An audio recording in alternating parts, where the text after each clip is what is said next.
And we're going to wrap up the 15th chapter of The Eyes of the Killer Robot by John Bellairs. Johnny Dixon is tied up with his mouth taped shut, but Everestus Sloane and Amalia are going to take the restraints off of his mouth to give him something to drink and feed him. On the following night, a large crowd of people gathered at the athletic field in Dunstan Heights to watch Cliff Bullard as he went to bat against the best pitchers that Essex County had to offer. The banks of light over the field were blazing, and there was a carnival atmosphere inside the small brick stadium.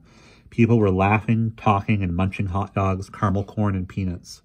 It was a chilly night, and the man who was selling hot coffee and hot cider under the stands was doing a lively business.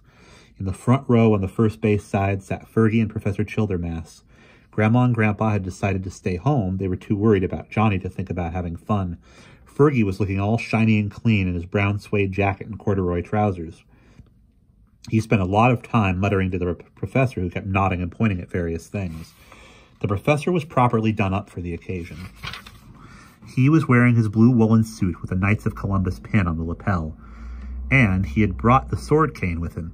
Fergie wondered why he had brought the cane, but then he was wondering a lot right now that about the professor's great plan. It all seemed pretty screwy to him.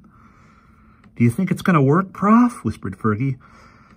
"How's Higgy going to get close enough to the robot to do something like that?" The professor glowered. "You haven't been listening to me, Byron," he growled. And once more he explained his plan. Father Higgins, the pastor at St. Michael's Church in Dunstan Heights, was going to be the umpire of the strikeout contest. Since the robot was a cursed thing brought to life by evil magic, the professor thought that a dose of holy water would stop it. Father Higgins would be bringing a corked test tube with some of the blessed water, and he was going to slop some on the baseball before giving it to the robot when the creature came out to pitch against Cliff Bullard. "It's going to be a sort of spitball in reverse," said the professor with a grim chuckle. "I haven't got the faintest idea what will happen when that aluminum monster touches the holy water.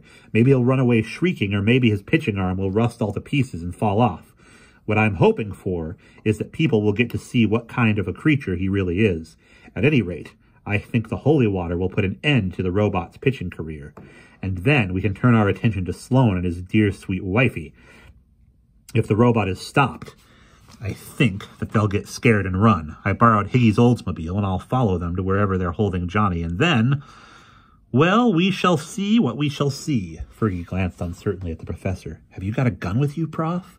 The professor gave Fergie a scornful look. "You know that I detest firearms, Byron," he said. "That is why I have brought this sword cane along. I can use it to threaten the two of them if I have to. I can defend myself, after all. I was the fencing champion of my regiment during World War I. Fergie glanced at the professor doubtfully. He was about to say something when the professor poked him hard in the arm. "Look, here comes Higgy," whispered the professor excitedly. "Now we'll see what's what." Fergie looked up and saw Father Higgins walking toward them across the baseball diamond.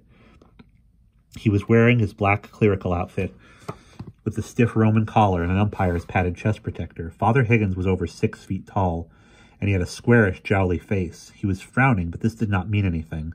Father Higgins often frowned, even when he was feeling fine. When he saw Fergie, the priest smiled and waved. Fergie had once played on a softball team that the priest had coached, and they were old friends.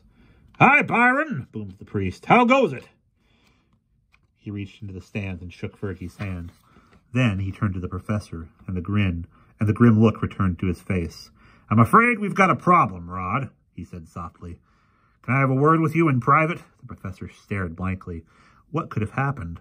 Without a word, he got up and swung himself over the low brick wall that separated the field from the stands. Fergie watched as the two men walked a short way out into right field and stood there in the grass talking. After a few minutes, Father Higgins turned away and trotted across the field toward home plate, where Cliff Bullard was standing with a bat in his hands. The professor returned to his seat, and Fergie saw that he was very pale. The corner of his mouth was twitching, and his hand shook as he picked up the cane. "What's wrong?" asked Fergie breathlessly. "What did Higgy say?"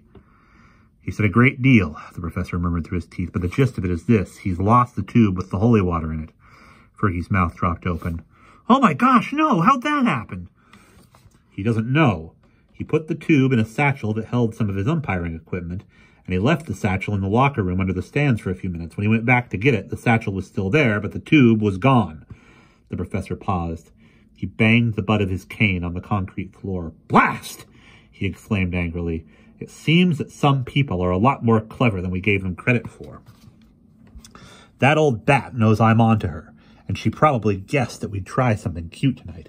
I'm afraid we're on our own now. Fergie's heart sank. Prof? He said in an anxious whisper. What are we going to do now? I don't know, the professor answered quietly. If I think of something, I'll let you know. And that is the end of chapter 15.